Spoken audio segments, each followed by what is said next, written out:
gudoomiyaha xisbiga mucaaridka ee wadaniga ee gobolka Maroodijeex Xamse Ciise Cabdi ayaa ka hadlay diiwaangelinta musharaxiinta golaha deegaanka iyo wakiilada oo ka socota xarunta gobolka Maroodijeex ee uu xisbigu ku leeyahay isagoo arrimahaasi ka hadlayana waxa uu yidhi waa maalintii labaad ee musharaxiinta gobolka Maroodijeex ay iska diiwaangelinayaan xafiiska gobolka ruuxaantii si fiican oo wanaagsan ay u socotaa hawshaasi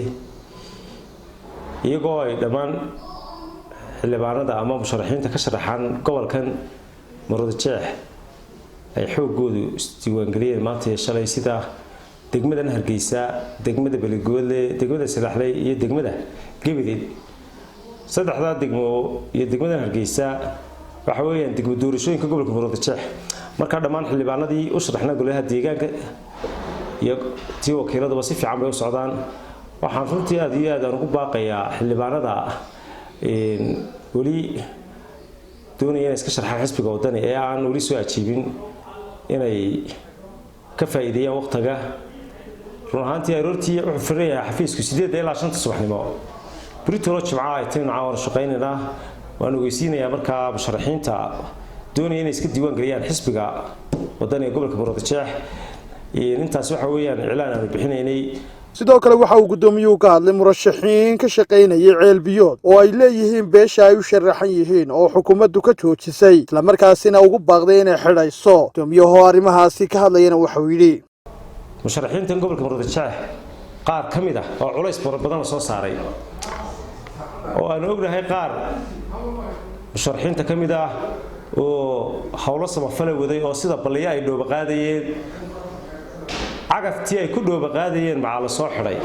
waxaanu leenahay warkadaaya madaxweyne Muuse Biixi waxaan leenahay madaxweyne khudbadaadii wanaagsaneed maalintii sanad guurada ciidanka qaranka aad jeedinaysay si fiican baad u hadlaysay laakiin waxa muuqda qowlka ka soo baxay ficilka imka dhacda inay kala laba tahay. waxaanu ognahay laba xildhibaan oo beeshaada oo xisbiga iska sharaxay inaad xidhay. waxaanu ognahay xildhibaan musharaxiin xisbigan wadani ka tirsan oo deegaan ahaan ka soo jeeda madaxweyne deegaankaaga in la daba socdo oo culays badan la saaray. waxaan leenahay madaxweyne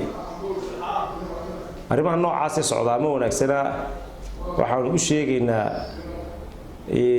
madaxweynaha Jamhuuriyadda Soomaaliland iyo cidda quseysaba musharaxiinta culayska la saaray laga daayo culayska musharaxiinta u tartamaya golayaasha deegaanka iyo golaha wakiilada ee culayska la saaray culayska laga daayo ayaan leenahay ruuxaantii waa arin inagu cusub arintan imika ficilada imika socda musharaxiinta la xiray iyo kuwan kale ee socda madaxweyne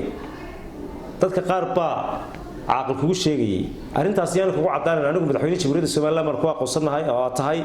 laakiin siday wax u socdaan imika marka la eego caaqilnimada lagu sheegay kugu cadaanaysa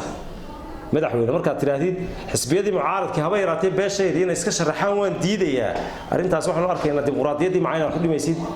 mar labaad iyo mar saddexaad baa qaandurinaa waxa weeyaan musharaxiinta golaha deegaanka iyo baarlamaanka ee culayska la saaray xisbiga wadani in laga daayo ayaanu soo jeedinaynaa. Axmed Ismaaciil Cabdi, telefishinka caalamiga ee RTN, Hargeysa.